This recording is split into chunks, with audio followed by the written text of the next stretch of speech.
Carta aos Romanos, capítulo 8, versos 5 e 6, por favor.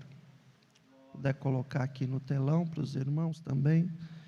Vai nos dizer assim: porque os que são segundo a carne, inclinam-se para as coisas da carne, mas os que são segundo o Espírito Santo, para as coisas do Espírito Santo. Porque a inclinação da carne é morte, mas a inclinação do Espírito Santo é vida e paz. Toda vez que você encontra na Bíblia a palavra Espírito com o E maiúsculo, quer dizer a pessoa do Espírito Santo, porque às vezes no versículo você olha, só está escrito Espírito, aí você vai falar: pastor, por que o senhor está falando Espírito Santo? Porque quando está escrito Espírito bem grande, E maiúsculo, quer dizer o Espírito de Deus, quer dizer o Espírito Santo.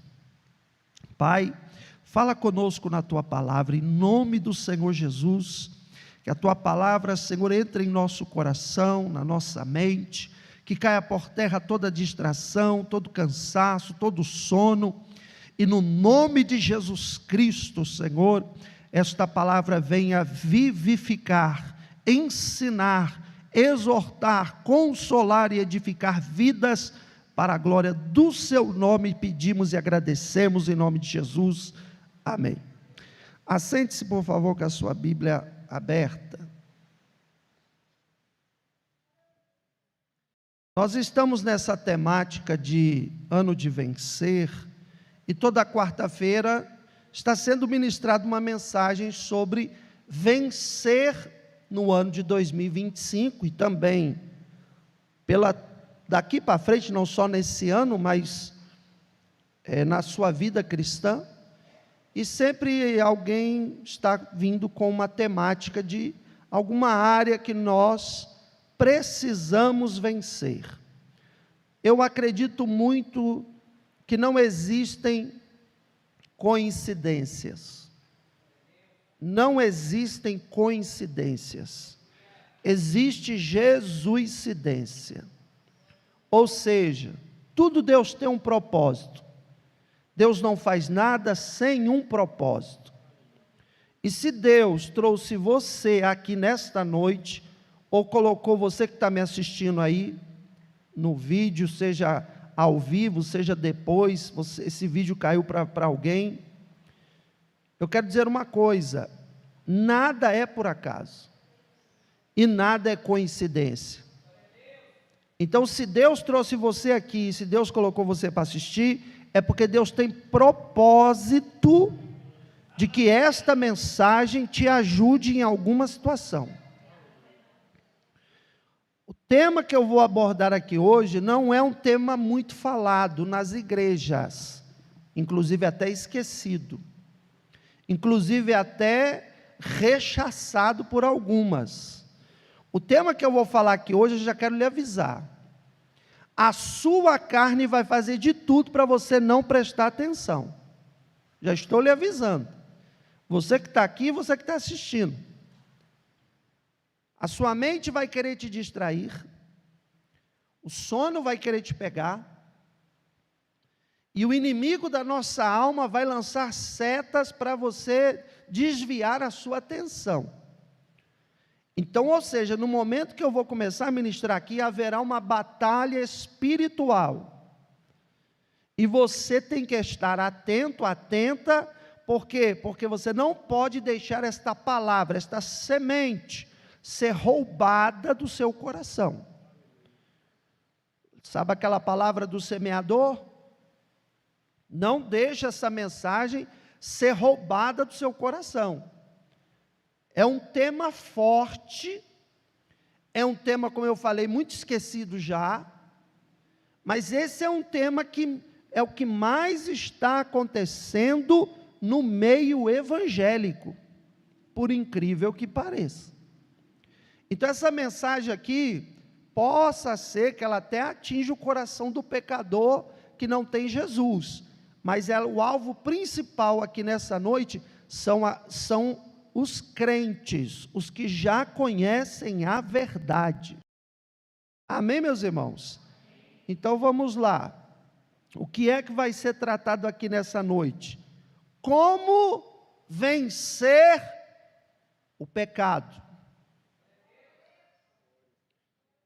Como vencer o pecado. E o pecado está rondando a vida de um monte de crente. E o pecado está na casa de um monte de crente. E o pecado tem dominado a mente de um monte de crente. Independente da idade, independente do ano que você é crente. Desde o novo convertido até aquela pessoa que tem 30, 40, 50 anos de igreja. Pecado não respeita tempo de igreja de ninguém. Pecado não respeita posição de ninguém dentro da igreja. Pode ser auxiliar, cooperador, cooperadora, pode ser missionária, pode ser pastor, pode ser presbítero, pode ser diaconisa, diácono, pode ser, você pode louvar, você pode tocar, você pode cantar, você pode fazer tudo na casa de Deus. Pecado não respeita os títulos, pecado não respeita cargos. Então, como que nós podemos vencer o pecado? Porque o pecado bate na porta de todos nós. Ninguém aqui tem o direito, os que estão aqui e os que estão assistindo, de dizer, eu não peco. Não tem pecado na minha porta. Ninguém pode falar isso, porque o único que não pecou se chama Jesus Cristo. Porém, nós estamos vivenciando uma época que está acontecendo o quê? Todos pecaram, não há um justo sequer. Quem não tem pecado, quem fala que não tem pecado, já pecou por dizer que não tem pecado. E às vezes, esses textos que eu estou citando, que são bíblicos, alguns estão usando estes textos como desculpa para continuar pecando, como argumento para dizer assim, o pecado, ele sempre vai existir mesmo, o pecado sempre vai estar na vida do crente. João falou, filhinhos, não pequeis, mas se alguém pecar, temos um advogado. Aí pega esse texto, como se esse texto estivesse dizendo assim, pode pecar, pode errar, pode fazer a bagaceira que não tem problema não. Só que vamos ver o que a Bíblia vai dizer sobre isso? Vamos deixar a Bíblia responder. Vamos permitir que a Bíblia responda. Vou repetir o que eu disse aqui no começo, vou repetir aqui o que eu disse no início, e que não houve, nem todos ouviram. Essa mensagem é uma mensagem que nem todo mundo, ela é uma mensagem que as igrejas não estão pregando mais. As igrejas só estão pregando que você vai vencer, e ponto final. Só estão pregando mensagem triunfalista, que você vai vencer, independente de qualquer coisa, a vitória já é sua, e não é isso que a Bíblia diz. A Bíblia diz que a vitória é certa, sim, a vitória é garantida, sim, para aquele que está servindo a Deus, aquele que está servindo ao Senhor, amém? Então vamos lá, presta bastante atenção.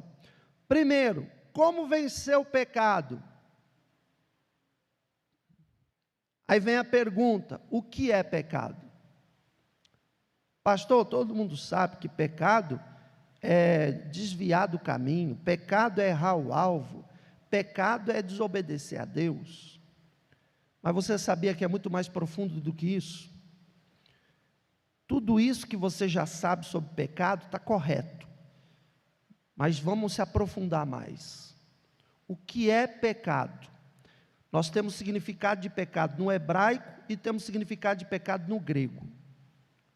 Então vou te trazer o sentido de pecado no hebraico, lá no Antigo Testamento, e o sentido de pecado no grego do Novo Testamento. Você vai ver a abrangência que tem essa maldição chamada pecado. E que se você quiser continuar com a vida em pecado, ou praticando o pecado, e não quiser vencer o pecado, você faz da sua vida o que você quiser, mas vai pagar as consequências. Aceite que as consequências vão cair sobre você mesmo, não vai cair sobre ninguém, vai cair sobre você mesmo. Agora, se você quer vencer o pecado, presta atenção. A palavra pecado na Bíblia, ela vai aparecer com várias aplicações e ampliações. Aplicação e ampliação. No hebraico, tem sentido de errar o alvo. Só que esse errar o alvo, lá no hebraico, significa um erro proposital. É um erro de propósito. Significa que está errando sabendo que é errado. Sabendo que não deve fazer e faz. E faz através da sua livre escolha e do seu livre-arbítrio. Esse é um sentido de pecado no hebraico. O outro sentido de pecado no hebraico: transgredir, rebelar, revoltar. Então, todas as vezes que alguém transgride a lei da palavra de Deus, está pecando. Todas as vezes que alguém se rebela contra os estatutos de Deus, está pecando. Todas as vezes que você dá uma de revoltado, revoltada com a vida, é pecado.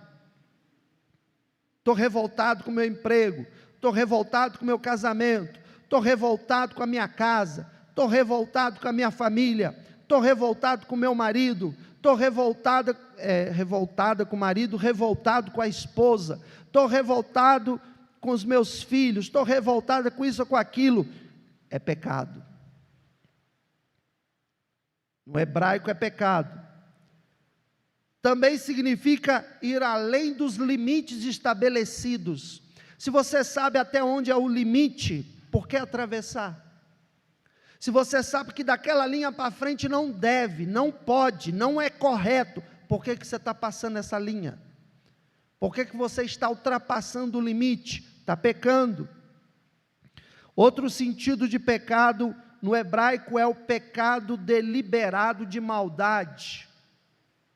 É o pecado deliberado de maldade, aquela pessoa que tem malícia, aquela pessoa que planeja a maldade, aquela pessoa que deseja o mal do próximo, aquela pessoa que tem prazer em ver o mal do seu próximo. Se ver o seu próximo, a sua próxima se dando mal, acontecendo coisas que não são boas, fica feliz de ver o seu próximo padecendo de mal. Isso é pecado, isso está à luz da Escritura, no sentido de planejamento, é aquela ideia de ser mal, prazer em ser mal.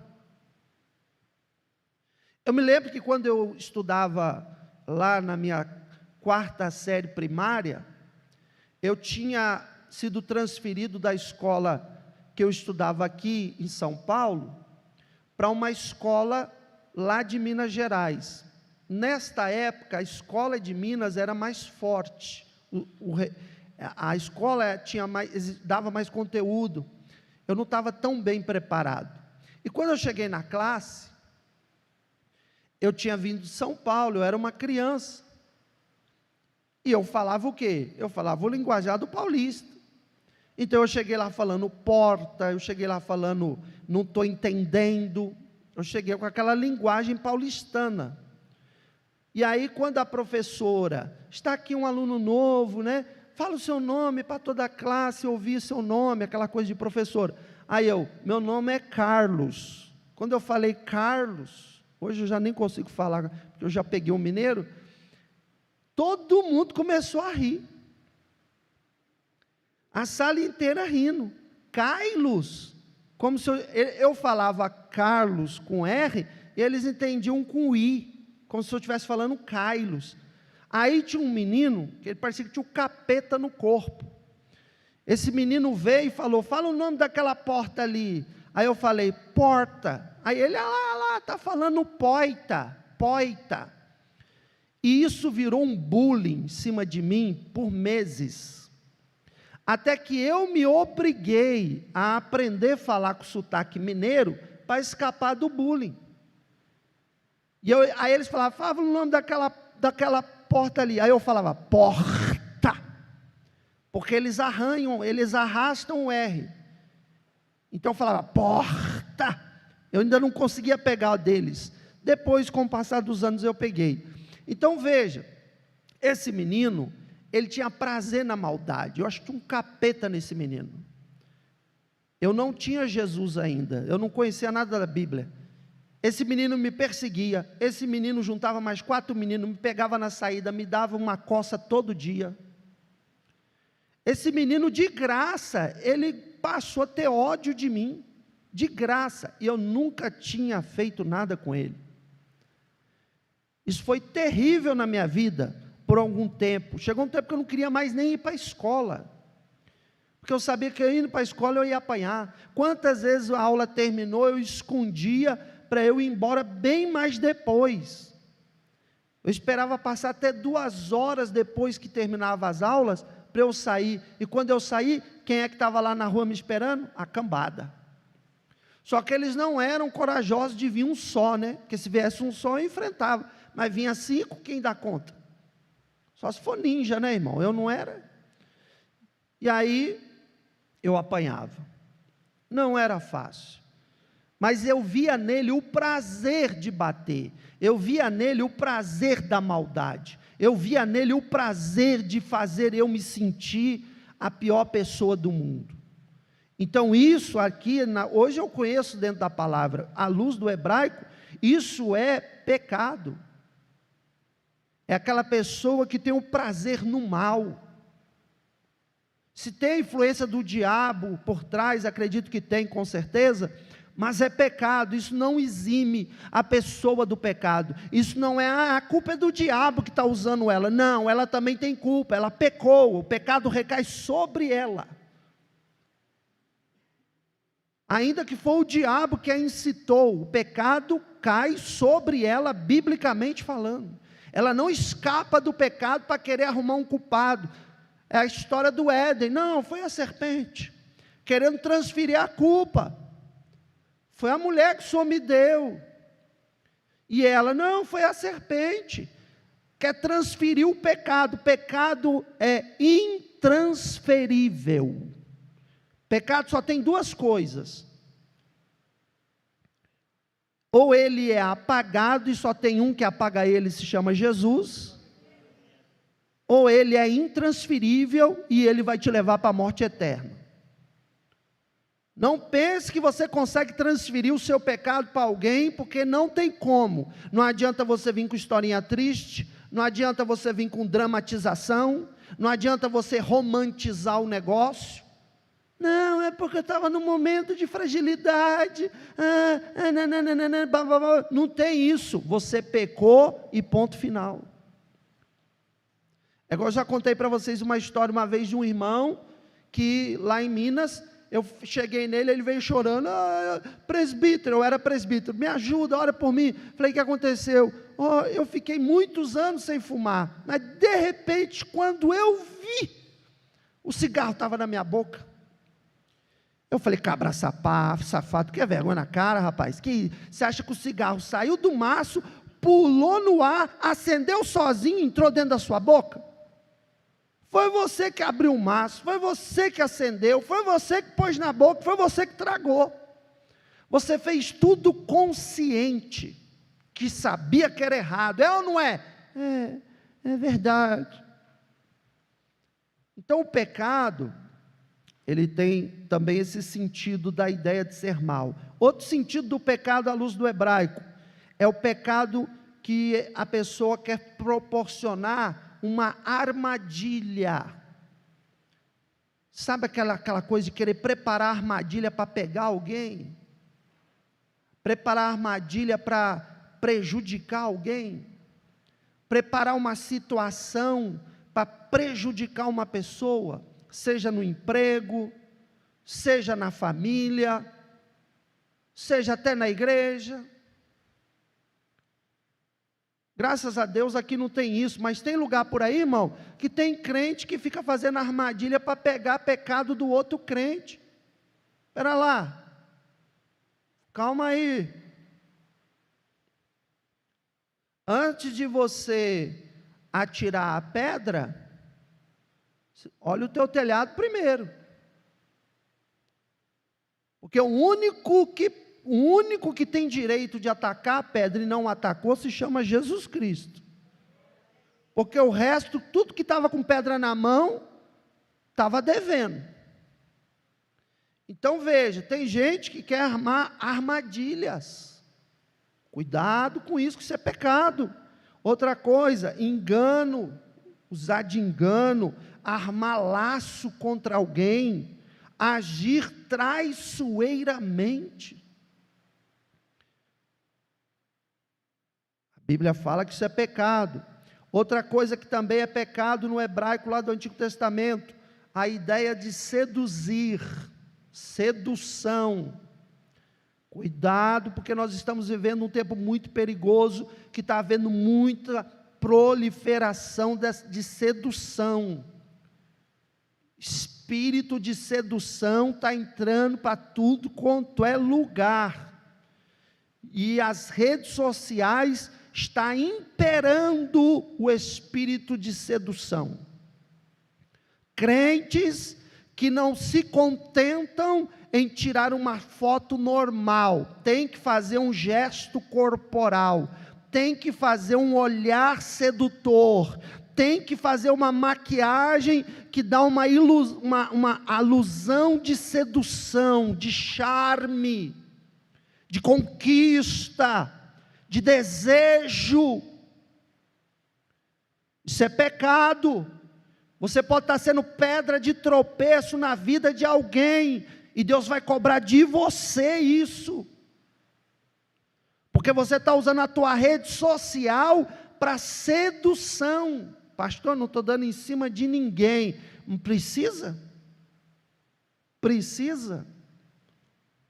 Homem é pelo que vê, minha filha.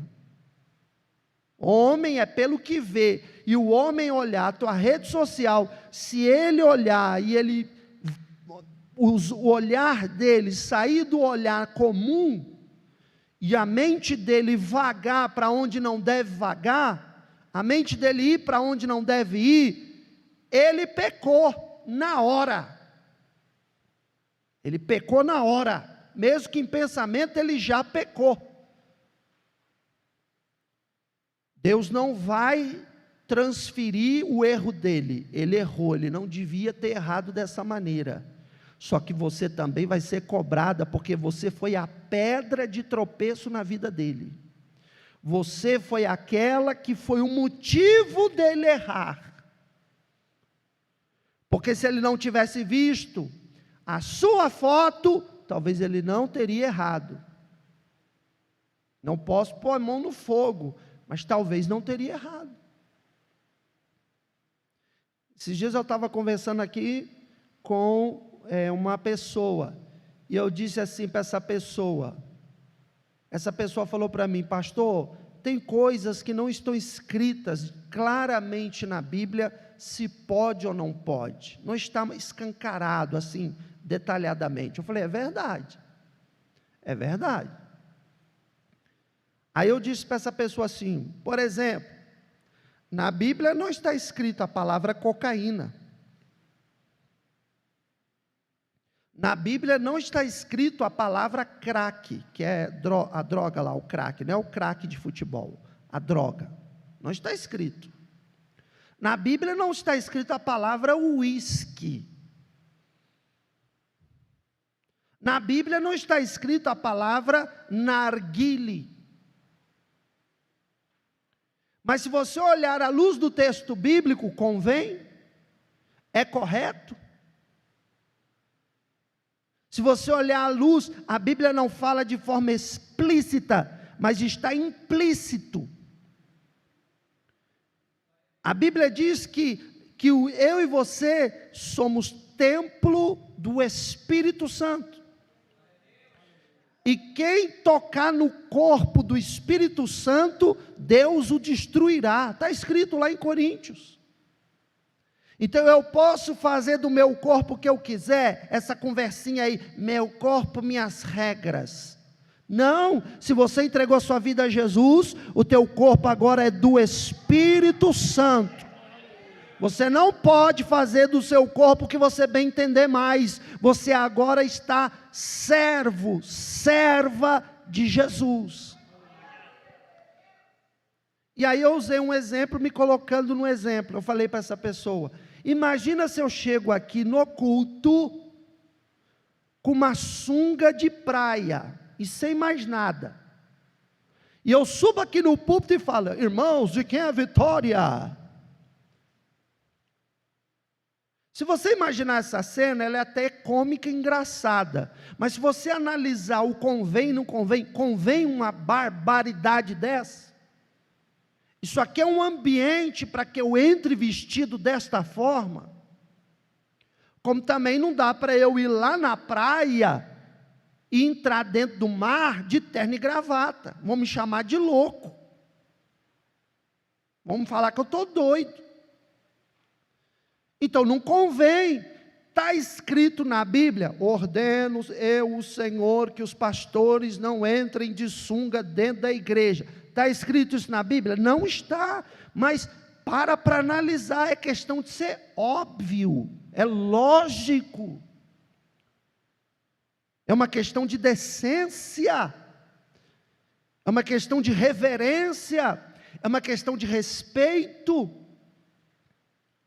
Então nós temos que analisar o seguinte: esse sentido de seduzir aqui significa, é aquela pessoa que é aberta, sabe? Não, minha mente é aberta, pastor, eu sou uma pessoa moderna.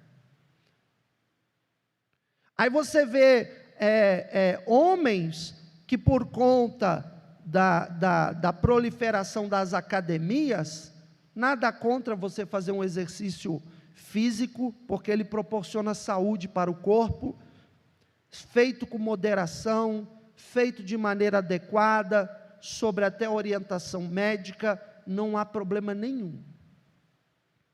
O problema é quando você passa do limite, quando você já quer academia, não mais por motivos de saúde, você quer academia porque você quer mostrar um corpo esbelta, ou esbelte, não sei se a palavra sumiu agora. Você quer mostrar um corpo torneado, você quer mostrar uma barriga chapada, você quer mostrar bíceps grandes, já passou da conta, você já está automaticamente cultuando o seu corpo, você está prestando um culto ao seu corpo, já mudou a figura.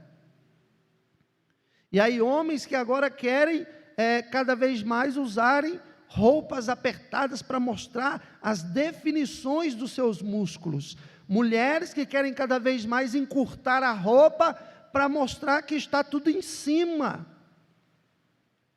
que está tudo durinho, que está tudo bonitinho nela. Cadê a decência? Cadê o limite do pudor? Cadê aquela linha de dizer assim: não, espera aí, eu tenho que glorificar a Deus no meu corpo. Aí eu disse para essa pessoa, deu o exemplo da sunga, a própria pessoa falou: não tem nem cabimento. Eu falei: agora se eu venho aqui com o calor que está fazendo, de terno e gravata, que eu venho na escola dominical, mesmo estando muito calor, alguém escandaliza? Alguém olha e fala: meu Deus, o pastor está de terno e gravata, Jesus, que escândalo. Alguém faz isso? Não faz. Por quê? Porque pode observar, o conservador não escandaliza ninguém. Quando você sabe se vestir de forma conservadora, não escandaliza ninguém, nem aqui dentro, nem fora daqui, e nem nas suas redes sociais. Que adianta aqui dentro você está com uma roupa de crente, se lá na tua rede social você está com uma roupa que não é de crente.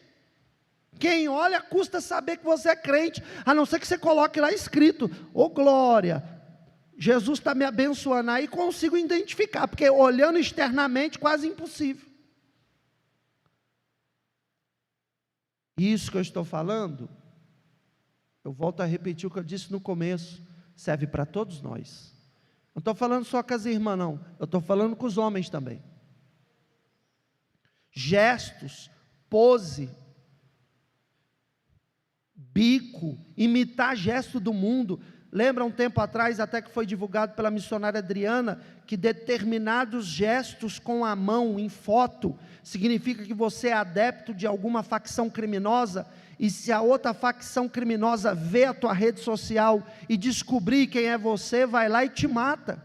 E às vezes você fez aquele gesto sem saber, você fez porque todo mundo faz, você fez porque está na modinha. E às vezes a modinha é um gesto de uma facção criminosa, às vezes a modinha é um gesto de um conjuro satânico para invocar demônio. Pastor, dá um exemplo. Você acha que o Homem-Aranha faz aquilo com a mão? Você acha que é à toa? Ele não podia fazer assim para sair a teia? Não podia fazer assim para sair a teia? Por que tem que fechar a mão e fazer assim? Por que a teia do Homem-Aranha só sai se ele fazer assim, esse gesto? Para pensar, você é inteligente.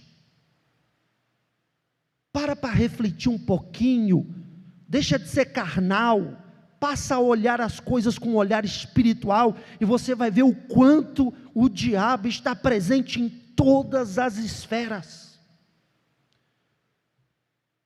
A história do não tem nada a ver, já passou faz muito tempo, você está atrasado no tempo, meu filho, melhor você se atualizar. O não tem nada a ver já ficou para trás, faz tempo. Hoje a palavra trocou, hoje na verdade, sabe qual é a frase? Tudo tem a ver, tudo tem a ver.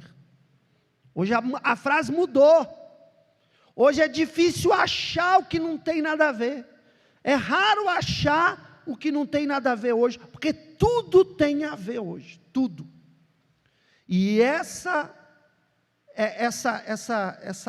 gravidade está entrando dentro das igrejas. Por isso que não está havendo mais nas igrejas as manifestações do poder de Deus como havia no passado. Por isso não está havendo os milagres que haviam no passado. Por isso não está havendo conversões, transformações, regenerações como havia no passado. O que está havendo hoje é só mudança de religião. Eu era de uma religião, agora eu sou adepto da religião evangélica. Mas a vida continua a mesma, o comportamento o mesmo, os pensamentos o mesmo. Volto a dizer, isso é uma palavra para te ajudar a vencer o pecado. Essa palavra não é para te exortar, essa palavra não é para te machucar, essa palavra é para te dizer, você tem que conhecer o mal para você saber como vencer ele. Se eu não abrir o leque aqui, como é que você vai saber o que é certo e errado?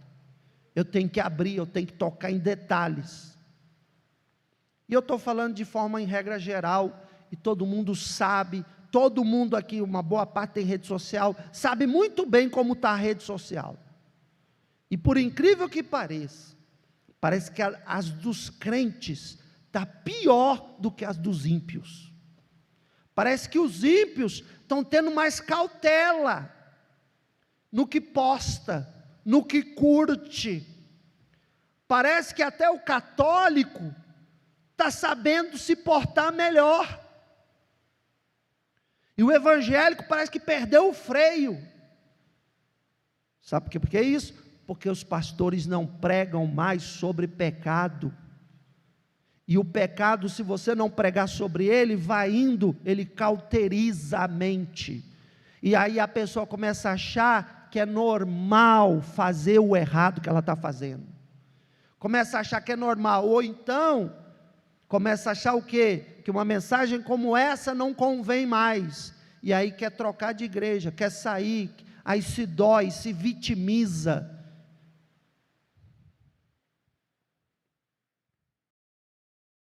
É abrir espaço, é permitir-se seduzir.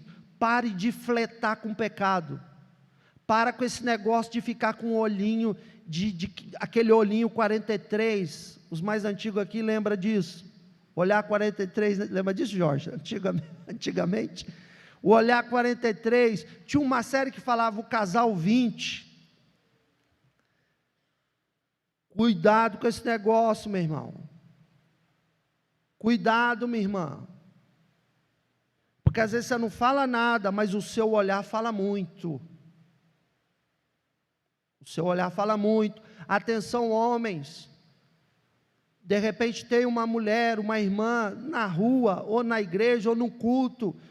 De repente ela não vigiou. De repente ela ainda está num processo de regeneração. Deus ainda está trabalhando no coração dela. E de repente ela abusa ainda de alguma veste. Ela ainda acaba passando do limite. Meu irmão, olha para o chão, meu chapa. Olha para o chão, para você não, para teu olhar não te trair, rapaz. Olha para o chão, não fica olhando o que você não deve olhar, não fica olhando partes que você não deve olhar, porque a tua mente vai te conduzir ao pecado. E pecado é coisa grave. Irmã, ainda que aquele irmão seja atencioso, ainda que aquele irmão seja educado, ainda que aquele irmão, de alguma maneira, ele acaba, sei lá, falando alguma coisa que você gosta de ouvir, cuidado, vigia teus ouvidos, mulher, porque o homem é o que vê, e a mulher é o que ouve, vigia os teus ouvidos, não fica ouvindo, ouça aquilo que realmente é adequado de se ouvir, aquilo que passou da medida, corta e acabou, seja lá no trabalho, seja na rua, seja na família, na parentela, seja onde for, seja na igreja. No hebraico também o sentido de pecado é perversidade, é aquela pessoa que é contra a justiça, ela gosta da injustiça, esse é o pecado da perversidade. Agora no grego tem o sentido de perder o rumo, errar o caminho, fracassar, também tem o sentido de depravação, perversidade interior, a pessoa é perversa aqui dentro, é o pecado dentro do ser da pessoa, é o pecado que está na sua essência, não é uma questão apenas externa, porque tem aquele pecado que é o pecado externo, agora tem o pecado que ele está lá dentro do ser, é como se, até quando aquela pessoa abre a boca, quando ela anda, quando ela pensa, parece que é um pecado encarnado, vivo, andando na rua. Cuidado, isso é perigosíssimo. Pastor, eu não tenho isso, mas começa de pouquinho. Você está achando que vem de uma vez? Começa devagarinho. É um pecadinho aqui, um pecadinho ali, embora não existe pecadinho nem pecadão, existe pecado. Mas aí a pessoa já está com a sua mente enganada. É um pecadinho aqui, um pecadinho ali, e daqui a pouco vai engrossando, vai aumentando. Então esse é o sentido também de uma ofensa feita a alguém, uma conduta errada, uma inimizade contra a verdade. Também no sentido grego, pecado é a dúvida, a falta da fé. Se você duvidar de Jesus, você está pecando. Se você duvidar de uma oração, você está pecando. A dúvida é pecado. A incredulidade é pecado. Esses dias eu estava conversando com um irmão, que não é daqui da nossa igreja, e ele dizia para mim assim, de vez em quando bate uns negócios na minha cabeça. Eu falei, o que é? Tem hora que bate assim, será que Deus existe mesmo? Será que tudo isso realmente é real? Eu falei, rapaz, o diabo está cirandando na sua mente. Afaste isso, comece a ler a palavra, porque a fé vem do ouvir e ouvir a palavra de Deus. Comece a refletir na palavra, comece a orar, porque a dúvida é pecado. Então veja, a infidelidade espiritual. O que é a infidelidade espiritual? Porque a infidelidade carnal todo mundo conhece. É o namorado trair a namorada, é o noivo trair a noiva, é o marido trair a mulher trair o marido. Todo mundo conhece a infidelidade carnal. Mas a infidelidade espiritual, você conhece? Infidelidade espiritual, sabe o que é? É você pode vir ao culto e você se nega a vir. Você pode orar e você se nega a orar. Você pode jejuar, você se nega a jejuar. Você pode pregar, você nega a pregar. Você nega a cantar.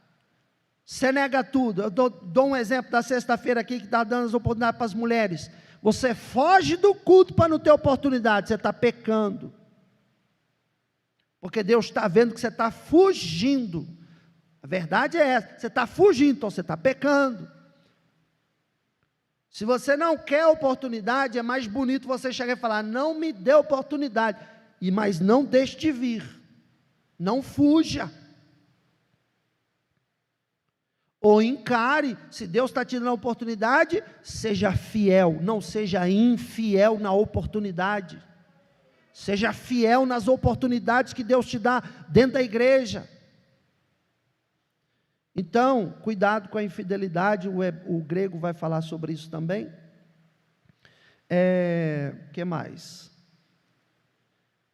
Ele vai dizer também que é uma entrega sem ter nenhum tipo de temor ou vergonha a todo tipo de desejo da carne, desejo pecaminoso.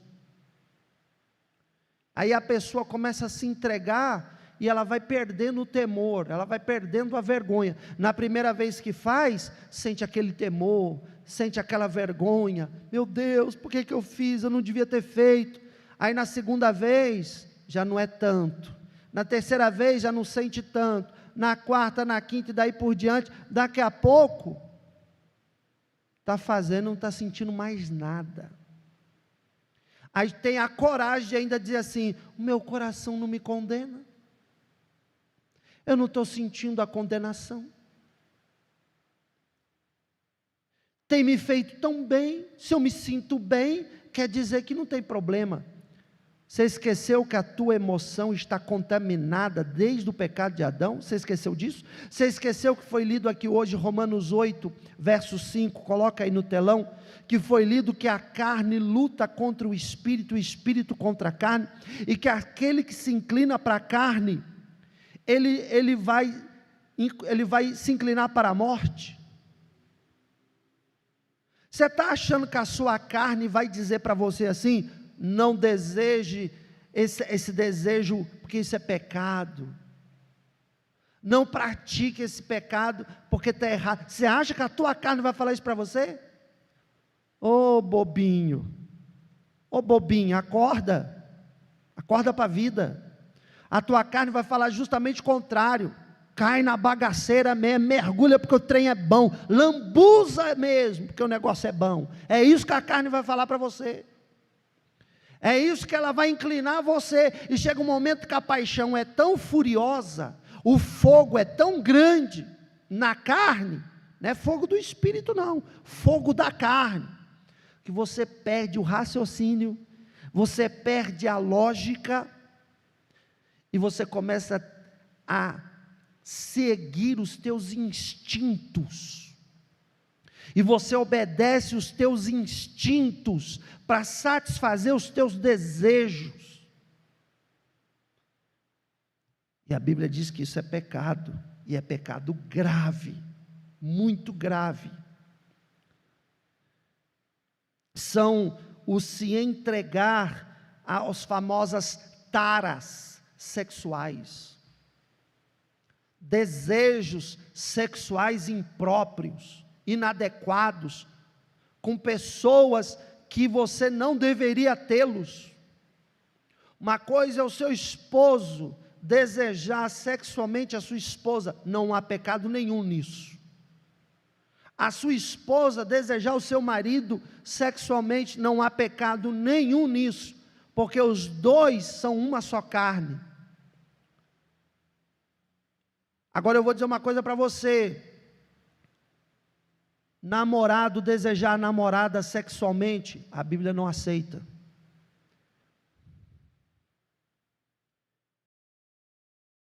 O homem desejar uma mulher que não seja a esposa dele, se ele é casado, a Bíblia chama de adultério. A mulher, a Bíblia desejar outro homem que não seja o marido dela, a Bíblia chama de adultério. Noivo, um desejar o outro, é pecado. Que isso, pastor? Que mundo só vive? Claro que se não desejar, não ama. Irmão, você ama, e você pode amar poderosamente, mas você não precisa trair a Deus para provar que ama. Você não tem que pecar contra Deus para provar que você ama. O desejo vai vir, porque você não é uma parede sem sentimentos e emoções. É lógico que o desejo vai vir de um namorado pela sua namorada, e vice-versa, um noivo com a sua noiva. É óbvio que vai vir esse desejo. Porque os hormônios, geralmente os namorados são jovens, e os hormônios estão a 1000 por hora. É nessas horas que você vai ter que ser forte. Por isso que a Bíblia diz: jovens, vós sois fortes e já vencestes o maligno. A força que o jovem tem para vencer o diabo, ele também tem para vencer a carne dele. Como, pastor? Daqui a pouco eu falo como. Então nós estamos vivendo uma época, irmão, que parece que é normal. Tem pastor que já está pregando que o rapaz e a moça pode ter o mel antes da lua, não tem problema nenhum não. Que história é essa, irmão? Mostra na Bíblia esse pastor sem vergonha safado. Que conversa é essa? Ele está interessado, sabe em quê? É no dízimo desses namorados. Ele quer o dinheiro dele, não está preocupado com a alma deles não. Se a Bíblia é bem clara, dizer que os fornicadores não herdarão o reino de Deus. Está lá escrito em Gálatas. É obra da carne. Está escrito: não herdarão o reino dos céus. Então, temos que tomar cuidado com o pecado, porque ele é terrível.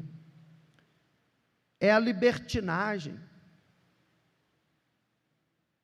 Não confunda a tua liberdade em Cristo com libertinagem.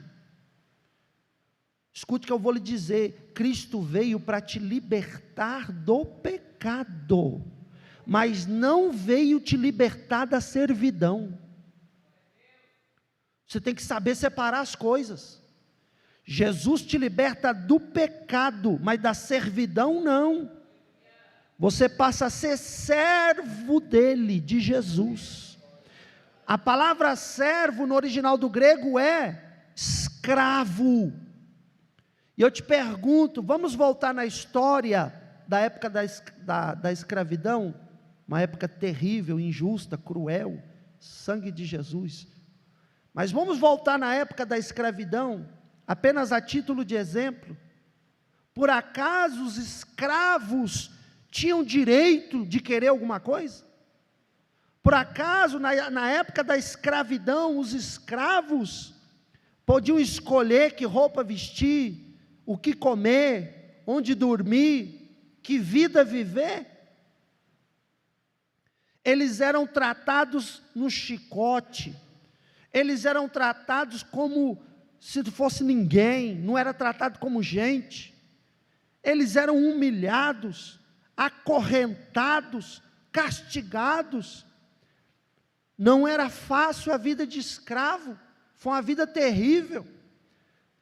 Só que Jesus não é um senhor igual o senhor de fazenda da época da escravatura aqui da terra. Jesus é um senhor diferente. Ele não vai te acorrentar, Ele não vai descer o chicote nas tuas costas, Ele não vai te humilhar, Ele não vai fazer você ter uma vida ruim e uma vida terrível. Ele é um Senhor que vai te amar, Ele é um Senhor que vai te curar, Ele é um Senhor que vai te alimentar, Ele é um Senhor que vai te vestir, Ele é um Senhor que vai perdoar as tuas transgressões e erros. Porém, Ele não deixa de ser Senhor. Ele continua sendo Senhor. Esse é o problema. Quando o escravo pensa que não precisa mais do Senhor para viver, e acha que vive por conta própria. Somos libertos do pecado para continuarmos escravos com o maior prazer do mundo, do nosso Senhor Jesus Cristo. Servi-lo é uma honra, servi-lo é um prazer, servi-lo é uma satisfação. Se tiver que abrir mão de roupa curta para servir a Ele, abre mão. Se tiver que abrir mão do cigarro, abre mão. Se tiver que abrir mão da droga, abre mão. Se tiver que abrir mão do pecado, abre mão, porque vale a pena abrir mão por Ele.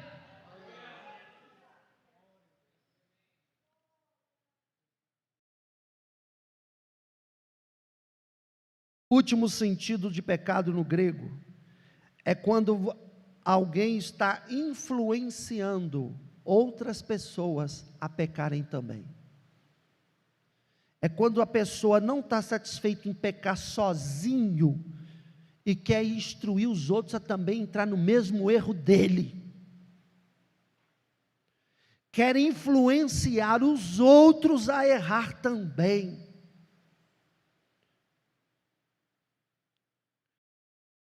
É quando você coloca alguém contra outra pessoa. Você não vai com a cara do Zezinho e você quer botar todo mundo para também não ir com a cara do Zezinho. Você não gosta da Mariazinha e você quer influenciar outras mulheres a também não gostarem da Mariazinha, porque você não gosta. A Bíblia chama isso de pecado. Você está pecando se você influencia pessoas contra outras pessoas. Se você semeia contendas, seja na tua família, seja no teu trabalho, seja na igreja. Você não vai com a cara daquela irmã, vá orar, vá pedir o Espírito Santo para derramar amor no teu coração, para você amar dobrado aquela irmã. É isso que você tem que fazer como crente. Você não vai com a cara daquele irmão, vai orar, Jesus, aquele irmão não desce, eu olho para ele, Jesus, não dá, Jesus, não consigo, me ajuda, ora Jesus, que Jesus vai colocar amor no teu coração por aquele irmão.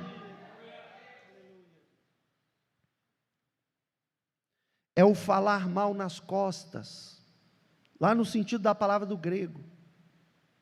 Não fale mal das pessoas pelas costas. Isso é pecado. Não faça isso. E a ação do pecado, já vimos que o que é, agora vamos ver a ação. A ação do pecado, ela começa quando o eu vem em primeiro lugar. Quando você começa a colocar o seu eu em primeiro lugar, é pecado. É o pecado que está agindo em você. Que isso, pastor? É. Porque Jesus não veio, e Deus não permitiu você nascer, para que você fosse o centro, para que o seu eu viesse em primeiro lugar. Jesus veio para que Ele ocupasse o primeiro lugar. Porque justamente você está contaminada pela sua natureza pecaminosa. E a sua natureza pecaminosa faz você olhar para o seu umbigo. e pensar só em você, e Deus fica para depois, e Deus fica para que se der tempo, e Deus fica para que se der jeito, se não der tudo bem. E pode observar, as coisas começarem a apertar, você pensa em todos os tipos de saída, de maneira que todas elas caminham para o centro do seu próprio eu.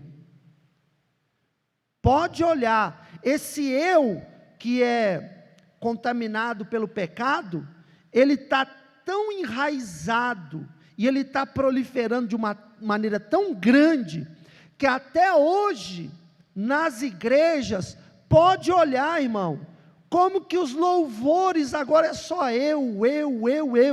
Esses dias agora, a missionária até mandou para mim um hino, falou: pastor, o que o senhor acha? Eu falei: irmã, quase o hino inteiro é eu. Está difícil até de escolher hino para cantar na igreja. Está difícil de colocar hino no ciclo de oração, na mocidade, nos varões, no grupo de louvor, porque é só eu. Aí quando você vai buscar os hinos que realmente o alvo, o centro é Deus, é os antigos. Porque hoje, os compositores, os cantores e cantoras de hoje, só compõem eu. Deus virou secundário do hino. Deus virou o empregado do hino. Aí não é uma questão de ser contra a modernidade, não tem nada a ver uma coisa com a outra. Aí o problema é que fica parecendo isso. Aí as pessoas falam: o pastor é muito antiquado, pastor é muito quadradão, ele só quer aqueles hinos lá da época de 1900 e bolinha. Não é isso não, meu irmão. Mostra para mim hino que Deus é o alvo, é o centro, que seja moderno, que seja dos dias atuais. Você não acha? Quando você encontra hinos que são, que tem uma letra até boa, a melodia é melodia mundana, internacional, que apenas pegou lá do mundo e colocou um gospel misturado. A nota, o tom, a frequência musical está consagrada ao diabo. A frequência neurolinguística do toque, do acorde musical, está consagrada ao demônio, ainda que a letra esteja louvando a Deus. Hoje a coisa está tão complicada, que não dá mais só para olhar a letra, tem que olhar também a melodia, e ainda tem que procurar ver se não é hino que foi importado de fora, e que lá fora foi composto por mundano. Hoje tem compositor, eu não falo isso com alegria não, eu falo com vergonha, tem compositor hoje, mundano, que está com o copo de cachaça do lado, de uísque, sei lá que bebida que é, ou às vezes até a droga, a cocaína, a maconha, e está com o violão na mão, compondo hinos evangélicos, para as gravadoras de nome comprar, para usar os top aí, das top mais, para cantar, e isso está entrando dentro da igreja, porque às vezes por falta do discernimento, os conjuntos pega, os grupos pega e ensaia, e aí quando você olha até que é bonito, até que tem um toque legal, mas quando você olha no mundo espiritual, ao invés de Deus estar sendo adorado, o eu está sendo adorado. Ao invés de Deus estar sendo adorado, está se abrindo porta para demônio descer, e não anjo. E não é nem descer, é subir, né? Demônio sobe, o anjo desce porque vem do céu. Então veja, o eu vem primeiro que Deus torna um secundário. Outra ação do pecado: Adão e Eva colocaram os seus sentimentos e desejos na frente de Deus sobre suas vidas. Eles olharam para o fruto e os seus desejos, o seu eu prevaleceu. O eu prevaleceu. O pecado não apenas envolve um ato, mas ele também envolve um estado. Diga comigo: o pecado não é só um ato, mas é também um estado. O que é um ato? O ato do pecado é quando o ser humano preferiu e escolheu desobedecer a Deus e se rebelou contra Ele. Isso é o ato. E o estado do pecado é quando o ser humano quebra a sua comunhão com Deus. E ele se separa de Deus, porque o pecado faz separação entre você e Deus. Por que quem peca não gosta de vir para a igreja? Porque separa da comunhão. O pecado faz isso. Então o pecado vai trazer consigo o castigo. O castigo da separação da comunhão. Quando Adão e Eva pecou, que Deus veio para ter comunhão, o que eles fizeram? Fugiram. O pecado faz você fugir da intimidade com Deus, faz você fugir da comunhão com Deus, faz você fugir do culto. Eles fugiram. O pecado trouxe a maldição na terra, e por isso as doenças, as mortes, os sofrimentos que nós vemos. Tudo veio por causa do pecado. As pessoas olham para as pestes, as pessoas olham para as tragédias que acontecem na terra e culpam a Deus. Olha como o diabo é sujo. E culpam, cadê Deus que não estava aqui quando aconteceu esse terremoto? Cadê Deus que não estava aqui quando esse povo tudo morreu de peste, de doença? Cadê esse Deus que não estava aqui quando isso, quando aquilo outro? E culpa a Deus, mas a verdade, sabe qual é, irmão? A culpa é do pecado. Se não tivesse pecado, nada disso teria acontecido. O salário do pecado é a morte. O salário do pecado é sofrimento. O salário do pecado é escravidão da alma, da mente, do espírito, do corpo. E é uma escravidão a um Senhor que maltrata, a um Senhor que não veio para te dar vida, mas veio para matar, roubar e destruir. O pecado te faz servo do diabo. O pecado te faz serva de Satanás, irmão. É gravíssimo. O pecado trouxe a briga interna dentro de nós. Se não fosse o pecado, nós não teríamos essa briga. O espírito contra a carne contra o espírito. Foi por causa do pecado que nós temos essa guerra dentro de nós 24 horas. É o pecado que trouxe isso. O pecado vai trazer a morte espiritual e eterna. O pecado é casado com o inferno. Grave isso para sempre. O pecado é casado com o inferno e não existe divórcio. Pecado é casado com o inferno, a morte eterna. O tormento eterno será para os pecadores. O pecado também vai trazer vergonha, humilhação e exposição. Nós vivemos um tempo que as pessoas querem pecar, mas não querem se expor. Não, deixa quieto, joga para debaixo do tapete, está tudo certo. A pessoa que se expôs pecando, e agora, então ele traz uma exposição negativa. O pecado traz uma coisa terrível chamada orgulho e autoexaltação. É aquela cobiça, aquele orgulho, aquele desejo de ter mais. O pecado também abre porta para a mentira, e o pai da mentira é o diabo. A pessoa que vive no pecado, ela falta com a verdade. Agora, como vencer o pecado? Já falamos o que é, já falamos as ações. Como que eu vou vencer o pecado? Anota aí, o pessoal da letra joga no telão. Número 1, Romanos 6:2. Como que eu vou vencer o pecado? Porque a inclinação de modo nenhum, nós que estamos mortos para o pecado, Como viveremos ainda nele? Número 1, como que eu vou vencer o pecado? Morra para ele. Você só vence o pecado se você morrer para o pecado. Como assim, pastor? Eu tenho que me suicidar? Claro que não. Se você se suicidar, você não é salvo. Você vai morrer para o pecado.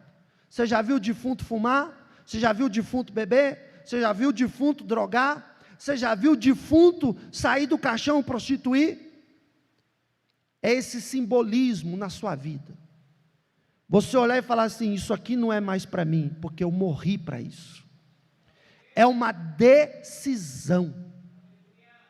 Você tem que decidir, a partir de hoje, eu vou morrer para este pecado e ponto final. 2, Romanos 6, verso 10 e 11. Pois quanto a ter morrido de uma vez morreu para o pecado, mas quanto a viver, vive para Deus. 11. Assim também vós, considerai-vos certamente mortos para o pecado, mas vivos para Deus em Cristo Jesus, nosso Senhor.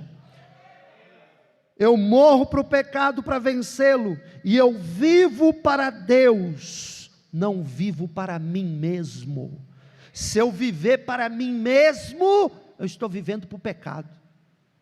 Eu tenho que deixar de viver para mim mesmo e viver para Deus. O que a Bíblia diz?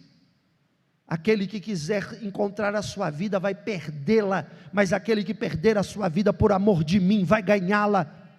Aquele que quiser vir após mim, renuncia-se a si mesmo, tome sua cruz e siga-me. Então é a renúncia, é viver para Deus, é morrer para si. Terceiro, Romanos 6, verso 12 e 13. Não reine, portanto, o pecado em vosso corpo mortal, para lhe obedecerdes em suas concupiscências. 13. Nem tampouco apresenteis os vossos membros ao pecado por instrumento de iniquidade, mas apresentai-vos a Deus como vivos dentre os mortos, e os vossos membros a Deus como instrumentos de justiça. Eu venço o pecado quando eu não deixo ele reinar sobre mim. Ele bate na porta e eu não abro. Ele insiste, eu não abro, e ele não tem poder de arrombar a porta, porque eu não deixo. Quarto, como que eu posso vencer o pecado? Romanos 6, verso 16 ao 18. Não sabeis vós que a quem vos apresentates por servos para lhe obedecer, sois servos daquele a quem obedeceis, ou do pecado para a morte, ou da obediência para a justiça? Mas graças a Deus que, tendo sido servos do pecado, obedecestes de coração à forma de doutrina que fostes entregues, e libertados do pecado, foste feitos servos da justiça. Eu vou vencer o pecado como? Obedecendo a Deus. Eu sou liberto do pecado. É obedecendo. Quinto, Romanos 6, verso 19 ao 22. Falo como homem pela fraqueza da vossa carne, pois que assim como apresentastes os vossos membros para servirem à imundícia, e à maldade para a maldade, assim apresentai agora os vossos membros para servirem à justiça, para a santificação. Porque quando éreis servos do pecado, estavam livres da justiça. E que fruto tinhais então das coisas que agora vos envergonhais? Porque o fim delas é a morte. Mas agora, libertados do pecado, feitos servos de Deus, tendes o vosso fruto para a santificação, e por fim, a vida eterna. Como que você vence o pecado? Santifica a tua vida. Santifica. O que é santificar? É se purificar. Para de se contaminar. Para de contaminar tua cabeça, contaminar teu corpo. Para com isso. Santifica a tua vida. Como que eu posso vencer o pecado? Efésios 6, verso 18.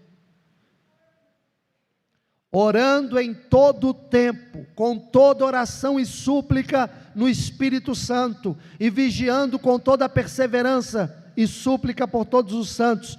Eu vou vencer o pecado orando e vigiando.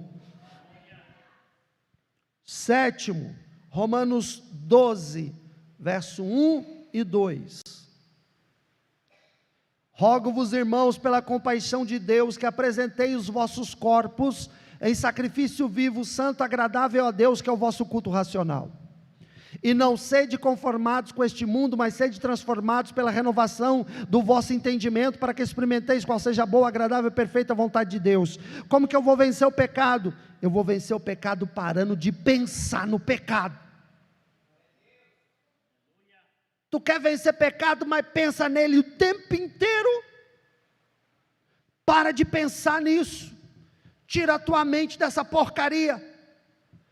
Começa a pensar no alto, começa a pensar na glória, começa a pensar no céu, começa a pensar em Deus, começa a pensar no Espírito Santo, começa a pensar e lembrar dos versículos que você tem guardado na sua memória, começa a lembrar dos testemunhos, das coisas que Deus fez lá com Israel, quando libertou do Egito, os milagres pelo Mar Vermelho, pelo deserto. Começa a pensar nas coisas de cima e não nas de baixo. Como que eu vou vencer o pecado? Salmo 119, versículo 11. Lâmpada para os meus pés, escondi a tua palavra no meu coração, para eu não pecar contra ti. Como que você vai vencer pecado? Aqui ó, Bíblia. Veio o pensamento de pecado, abre a Bíblia e vai ler a Bíblia, o pensamento vai embora na hora.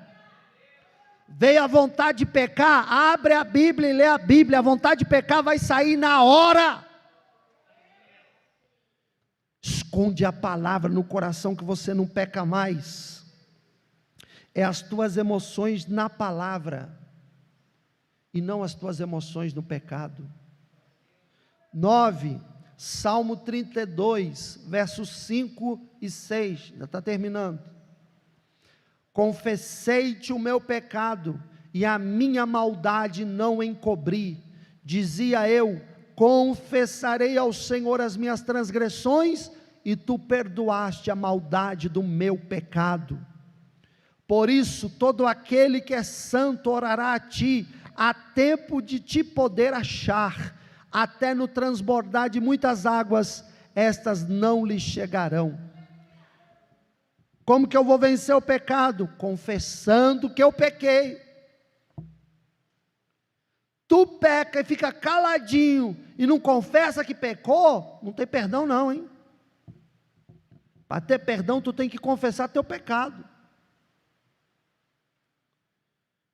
10, como que eu posso vencer meu pecado? Apocalipse 2, verso 5. Lembra-te, pois, de onde caíste, e arrepende-te, e pratica as primeiras obras. Quando não, brevemente a ti virei, e tirarei do seu lugar o teu castiçal, se não te arrependeres. Como que eu venço o pecado? Me arrependendo, e não voltando lá no lamaçal dos porcos novamente. Não me lambuzo mais na pocilga. Estive lá, me arrependi, confessei, não volto mais. Isso é arrependimento. Arrependimento é o que traz você vencer o pecado. Penúltimo, Provérbios 28, verso 13. Como vencer o pecado? O que encobre as suas transgressões nunca prosperará. Ou seja, aquele que encobre o seu pecado não prospera, mas o que confessa e deixa, alcança misericórdia. Como vencer o pecado? Deixando ele. Abandona esse pecado em nome de Jesus. E por último, como que eu posso vencer o pecado? Romanos 8, verso 5 até o 13. Porque os que são segundo a carne inclinam-se para as coisas da carne, mas os que são segundo o Espírito Santo para as coisas do Espírito Santo. Porque a inclinação da carne é morte, mas a inclinação do Espírito Santo é vida e paz. Porquanto a inclinação da carne é inimizade contra Deus, pois não é sujeita à lei de Deus, nem em verdade o pode ser. Portanto, os que estão na carne não podem agradar a Deus. Vós, porém, não estáis na carne, mas no Espírito Santo, se é que o Espírito de Deus habita em vós. Mas se alguém não tem o Espírito de Cristo, esse tal não é dele. E se Cristo está em vós, e o corpo na verdade está morto por causa do pecado, mas o Espírito vive por causa da justiça. E se o Espírito Santo daquele que dentre os mortos ressuscitou a Jesus habita em vós, aquele que dentre os mortos ressuscitou a Cristo também vivificará os vossos corpos mortais pelo seu Espírito Santo que em vós habita. De maneira que, irmãos, somos devedores, não a carne para viver segundo a carne, porque se viver segundo a carne morrereis, mas se pelo Espírito Santo, se pelo Espírito Santo, se pelo Espírito Santo, se pelo Espírito Santo, mortificardes as obras do corpo, vivereis. Eu vou vencer o pecado como? Eu vou vencer o pecado vivendo uma vida cheia do Espírito Santo. Hoje em dia, jovem não quer buscar batismo com o Espírito Santo, adulto não quer buscar batismo com o Espírito Santo. O diabo tem trabalhado até no meio pentecostal, para que as pessoas não busquem mais o batismo com o Espírito Santo. Por quê? Porque o diabo sabe que um crente cheio do Espírito Santo é mais difícil de pecar. Não quer dizer que não pode errar, porque a Bíblia diz: aquele que está em pé vigie para que não caia. Mas um crente cheio do Espírito Santo é mais difícil que ele peque. Por quê? Uma frase muito famosa de Reinhard Bonk, ele dizia: as moscas nunca posam em um fogão aceso. As moscas sempre vão pousar na carne podre. O que são essas moscas? Pecado, o diabo, os demônios. Eles sempre vão pousar na carne podre, mas o fogão aceso, com labaredas de fogo, nenhum mosquito, nenhuma mosca varejeira pousa lá, porque ela sabe que se ela pousar, ela vai ser queimada viva, ela não vai conseguir fazer mal nenhum ali. O que isso significa? Se eu e você estivermos cheios e acesos com a chama do Espírito Santo, nenhum pecado, demônio vai pousar ou cirandar a tua vida. Nós temos que voltar, irmãos, a viver o Pentecoste bíblico verdadeiro. A igreja não é um clube para pregar mensagem coach. A igreja é a noiva do Cordeiro, e o Espírito Santo é a lamparina da Virgem, cheia de azeite, esperando o noivo, quando vir buscar à meia-noite. Você recebe essa palavra, diga glória a Deus, aplauda Jesus.